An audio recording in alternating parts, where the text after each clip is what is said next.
Dobrý den, jmenuji se Martin Sikora a v tomto i následujících dílech vás provedu výrobu elektřiny a tepla zde v elektrárně v Opatovicích nad Labem. Opatovická elektrárna se nachází na pomezí Královéhradeckého a Pardubického kraje a její dominanty, 330-metrové komíny, můžete zahlédnout již při příjezdu do Hradce Králové po dálnici D11. Stavět se začala v létě 1956 a jak technologicky náročné to bylo, vám ukážeme v následujícím dobovém týdeníku. Opatovická elektrárna, která se buduje mezi Hradcem Králové a Pardubicemi, bude největší v Čechách. Už dnes se její staveniště rozprostírá na 65 hektarech.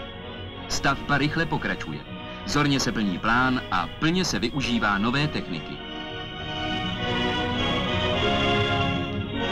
Tak například k odvodnění základů stavby pomocí tzv. Larsenových stěn by bylo zapotřebí přes 1000 tun železného materiálu. Nákladnou železnou hráz nahradili teď iglofiltry. Jsou to 8metrové ocelové trubky, jimiž se očerpává spodní voda ze základů stavby. Čerpadla vypumpují 3000 litrů vody za minutu. Použitím těchto tzv. Iglofiltrů se náklady na výstavbu opatovické elektrárny značně snížily.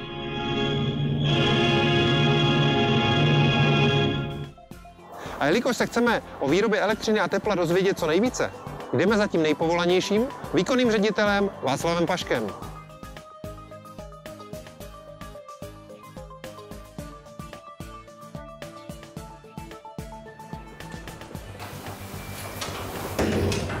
Dobrý den, pane řediteli. Dobrý den, vítejte v elektrárnách Opatovice. Pane řediteli, povězte nám něco o historii vaší elektrárny.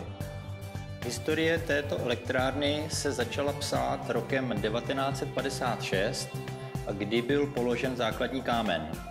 O 3 roky později, to je v roce 1959, byl spuštěn první blok a o rok později, v roce 1960, byly uvedeny do provozu všechny bloky, to znamená 6 bloků, tak jak je provozujeme do dnešního dne. Dalším historickým milníkem byl určitě rok 1974, kdy začala teplofikace, to je dodávka čistého tepla do krajských měst, nejdříve do Hradce Králové, poté do Pardubic a Chrudimi. Centrální zásobování teplem versus ostatní možnosti, například já topím doma plynem, v čem je vaše výhoda? Máme výhodu tu, že vyrábíme elektřinu a teplo kogeneračně, to znamená velmi efektivně, a máme k tomu samozřejmě ekonomický nástroj a máme k tomu samozřejmě i ekologický nástroj. Říkáte, že topíte plynovým kotlem nebo plynem. Samozřejmě při vytápění plynem nelze hovořit jenom o plynu jako o primárním palivu, ale určitě máte doma k tomu kotel, o který se musíte nějak starat, provádět revize, opravy, a ten kotel také musíte jednou za čas, ať už je to 15 nebo 20 roků, vyměnit. Naše výhoda spočívá v tom, že našim odběrům nabízíme teplo, o které se nemusí starat, mají ho vždy k dispozici. Je to teplo, které je ekonomicky v rámci České republiky nejlevnější, a je to teplo, které pochází z ekologického zdroje. Zmínil jste kogenerační výrobu. Chápu to tedy správně, že z jednoho paliva vyrábíte 2 produkty?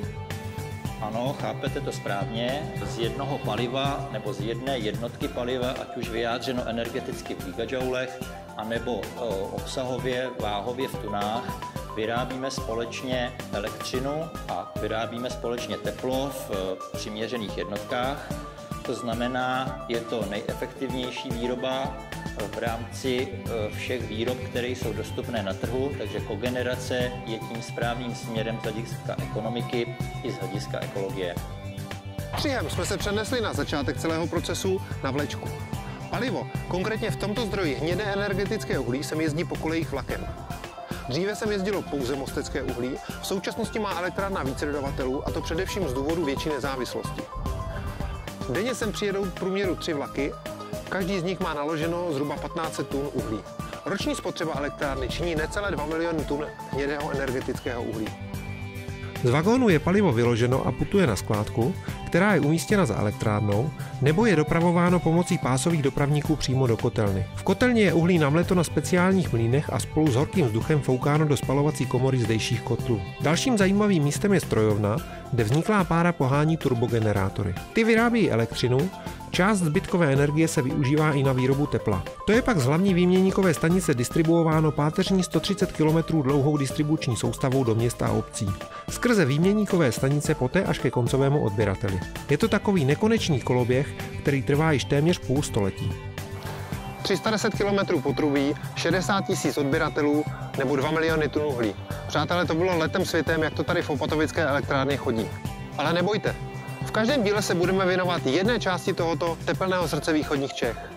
A první začneme hned na kolejích. Ukážu vám, jak uhlí přijíždí, jak se vykládá a jak vlastně to energetické uhlí vypadá.